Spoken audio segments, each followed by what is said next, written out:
안녕하세요. 돈 파는 가게 머니슈퍼마켓 대표 사원 김강주입니다. 50대를 위한 은퇴준비법 5가지를 소개합니다. 우리나라 사람들 가운데 연령별 행복지수가 가장 낮은 세대는 누구일까요? 취업난에 신음하는 20대? 아니요. 직장 스트레스에 시달리는 30대? 아니요. 자녀 교육비에 빚만 잔뜩 늘어나는 40대? 아니요. 다름 아닌 우리들의 아버지 50대라는군요. 대체로 세대별 행복지수는요, 경제적 부담과 일의 강도가 센 40대 때 최저점을 찍고 50대부터는 조금씩 높아지기 마련입니다. 하지만 현실은 그렇지 않은가 보네요. 옛날의 50대는요, 그동안의 수고의 뿌듯함을 느끼면서 인생 후반전을 준비하는 세대였는데, 지금 50대 우리 아버지들은요, 은퇴 준비는커녕 아직도 가족들에 대한 경제적 책임에서 자유롭지 못하다고 합니다. 이것은 마치 42.195km의 마라톤을 힘들게 달려와 고린 지점에 거의 다 왔는데 갑자기 고린 지점이 쑥 사라져버린 것과 같답니다. 그럼에도 불구하고 은퇴 준비는 50대가 직면한 절체절명의 문제이기도 합니다. 지금부터 다급한 50대의 은퇴 준비법 5가지를 소개합니다.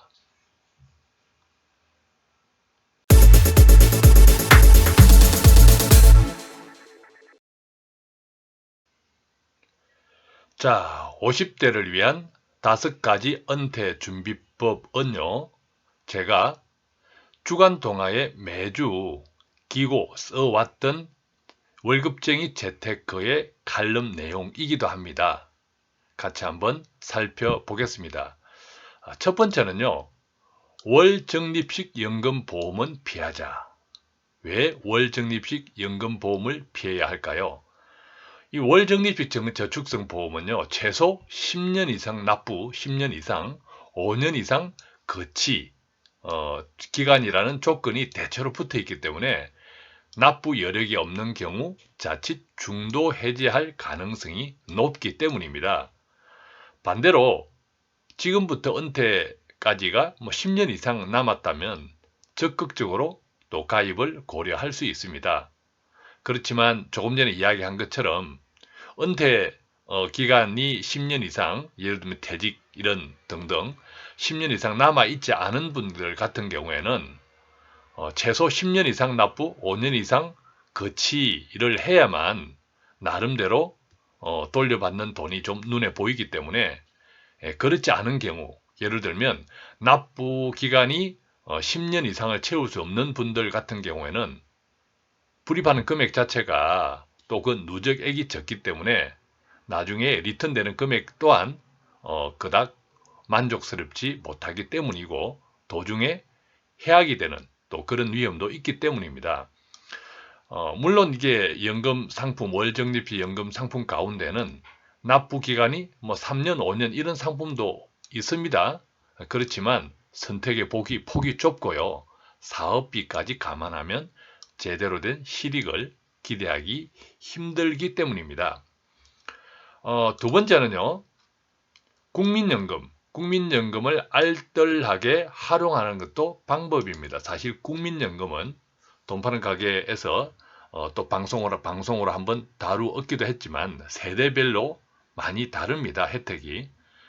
60대, 70대 지금 국민연금을 만약 받고 계신 분들 같으면 가장 크게 혜택을 받는 분들이고요. 50대도 결코 그 혜택이 만만치 않습니다. 따라서 국민연금을 활용한 3가지 방법을 좀 염두에 두면 좋겠습니다. 예컨대 3월달 기준 지난 20년 이상 국민연금에 가입한 사람이 받는 노령연금이요, 평균 88만 3천 원입니다. 결코 적지 않습니다. 아주 많죠.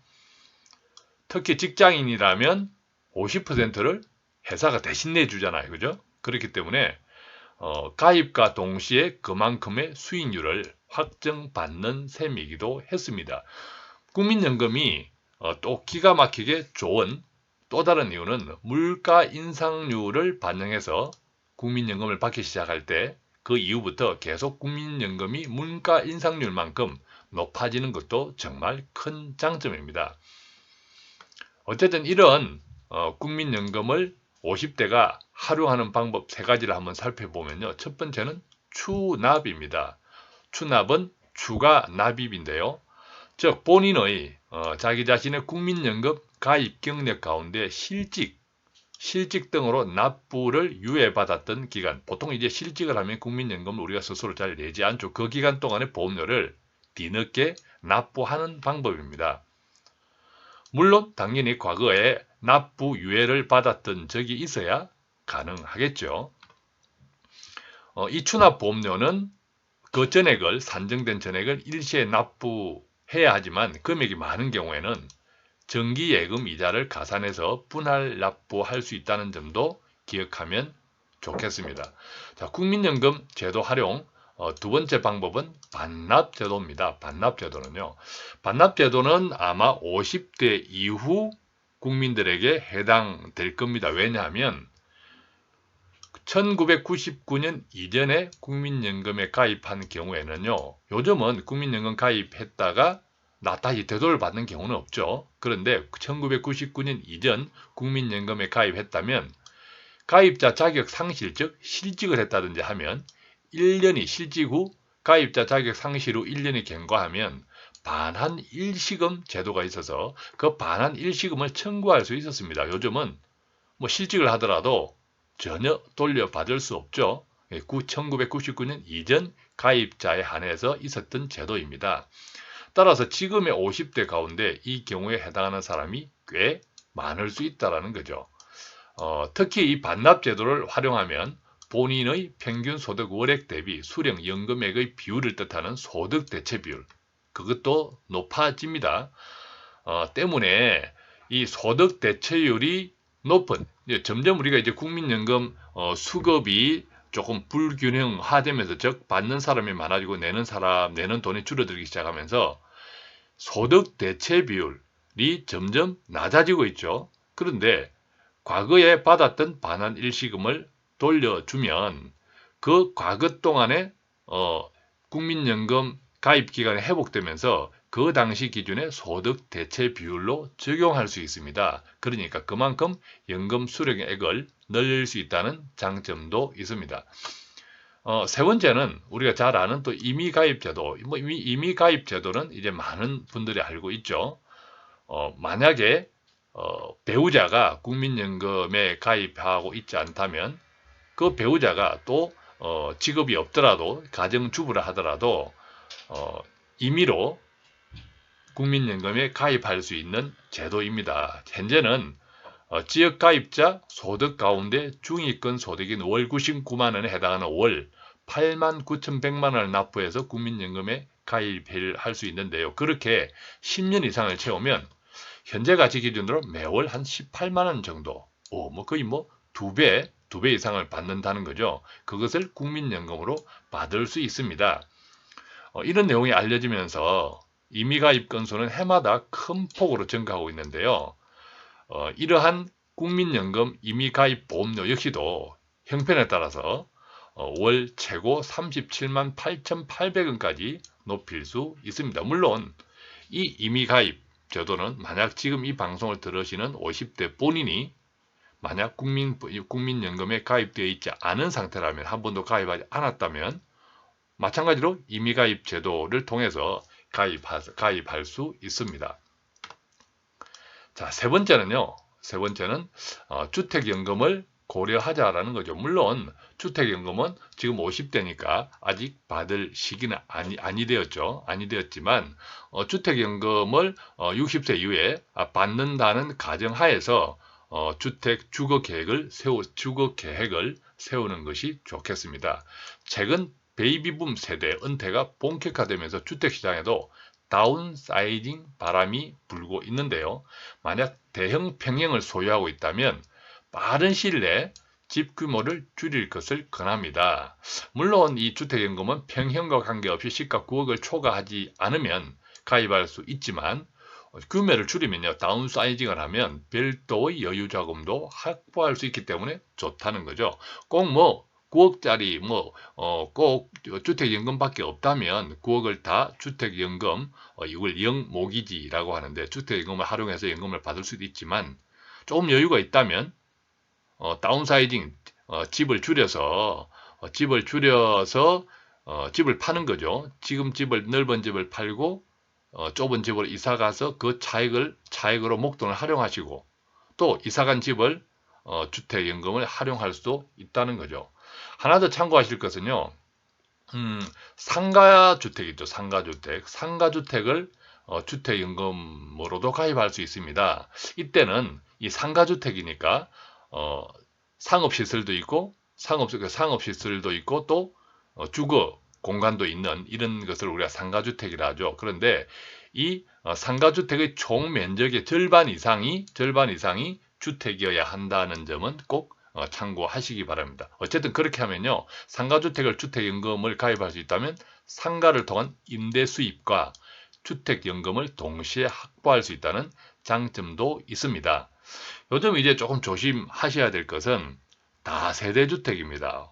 이 다세대주택, 원룸 같은 이 다세대주택을 많이 짓고들 하시는데요. 굉장히 신중해야 합니다. 물론 지역에 따라서 편차는 다 다르겠지만 전체적으로 보면 다세대주택에 대한 공급이 많아지고 있습니다. 그래서 심지어 지어놓고 분양을 못하고 있는, 대체로 이제 지을 때는 은행 부채를 많이 활용하지 않습니까? 그런데 막상 지었더니 분양이 잘 되어지 않아서 또 부채에 시달려서 심지어 공사를 중단하고 있는 사례들도 많습니다. 어쨌든 은퇴 직면한 사람들이 가장 선호하는 방식 중에 하나가 다세대 주택인데요. 많이들 선호하다 보니까 이것이 앞다투어 초과 공급으로 이어질 수 있다는 점은 꼭 주의하셔야겠습니다. 자, 네 번째는요. 증권사나 보험회사에서 한꺼번에 목돈을 납부하는 대신 목돈을 같이 납부하고 일시납이죠. 바로 다음 달부터 연금이 지급되는 월 지급식 금융 상품들이 있습니다. 이런 상품들도 만약 목돈이 있다면 활용할 수 있겠죠. 근데 주의하셔야 될 것은 증권사 투자 상품의 경우에는요.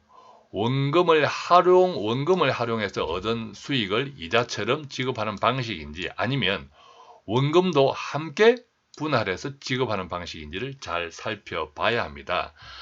원금과 함께 분할해서 지급하는 건지 원금을 활용해서 얻은 수익을 이자처럼 지급하는지를 잘 살펴보셔야 된다는 거죠. 자칫 잘못하면 어떤 분들은요, 원금은 가만히 있고 이자만 지급받는 걸로 알고 있는 분들도 있습니다. 그러면 나중에 크게 당황하는 일이 생기겠죠. 보험 상품이라면요, 반드시 최저 보정 이유를 살펴봐야 합니다. 물론 이제 최근에는 금리가 다소 오르는 추세에 있지만 성장이 과거에 비해서 많이 낮아진 이런 대한민국도 마찬가지고 이런 선진국들 같은 경우에는요. 지금 금리가 다소 상승 중에 있다 하더라도 과거에 10%대 이런 금리는 절대 회복할 수 없습니다. 그렇기 때문에 우리가 이제 어떤 지금 은퇴 이후에 연금 같은 상품을 준비한다면 이것은 1, 2년 받는 상품이 아니라 수십 년 받는 것을 전제로 해서 알아봐야 될 상품이지 않습니까? 따라서 지금은 비록 금리가 다소 상승하는 추세에 있지만 또 길게 보면 장기적으로 보면 저금리 시대다.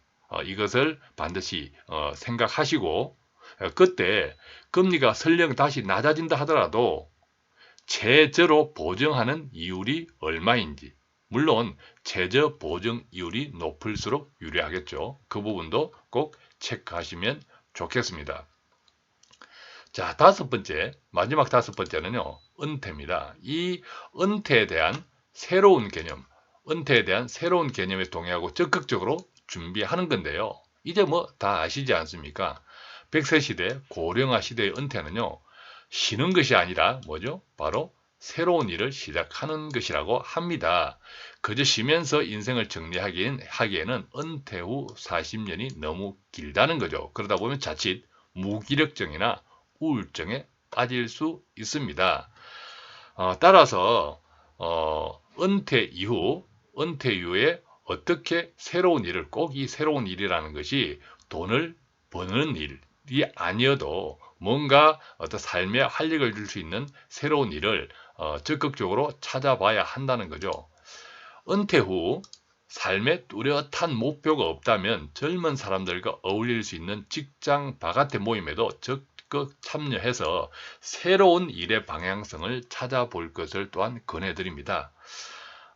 그러려면 당연히 페이스북이나 소셜 네트워크 서비스, 우리가 SNS라고 하는데요. 이런 것들에도 익숙해져야 합니다. 그냥 카톡만 하시지 말고, 카톡은 문자 서비스죠. 문자 서비스인데, 물론 이 카톡도 SNS에 포함됩니다만, 이 카톡은 가장 소극적인 SNS 문자 서비스가 아닐까 생각이 듭니다. 따라서 이 카톡은 그냥 우리가 문자 서비스 하나의 대화니까, 그것 외에도 뭐 페이스북이나 요즘 뭐 아주 진짜 젊은 친구들이 많이 하는 뭐 인스타그램 이런 등등을 적극적으로 활용한다면 아무래도 청년 세대들의 정서를 이해하고 그들과 어울릴 수 있는 기회도 많이 확보할 수 있지 않겠습니까? 이 SNS 시대의 언어는요, 지금 시대를 우리가 SNS 시대라고 하는데 누가 그렇게 정의했습니까? 제가 정의했습니다. 자, 이 SNS 시대의 언어는요, 지금까지 우리가 배워왔던 훈민정음, 알파벳, 이런 것들로 이루어진 문자가 아닙니다.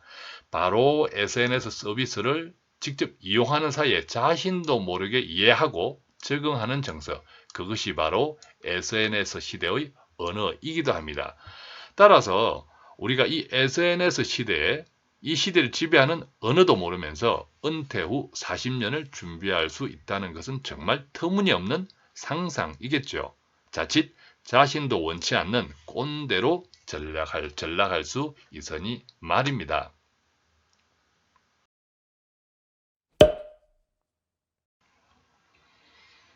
자, 어떠셨나요? 지금 준비하고 있거나 알아보려는 내용들과 비슷하신가요? 50대의 은퇴준비법 5가지를 다시 한번 정리합니다. 첫째, 월 적립식 연금보험은 피하자. 다만 은퇴까지 10년 이상 지금부터 남아있다면 적극적으로 생각해 보십시다. 둘째, 국민연금 제도의 3가지 제도, 추납, 반납, 임의가입 활용하자. 셋째, 주택연금 제도를 적극적으로 활용하자.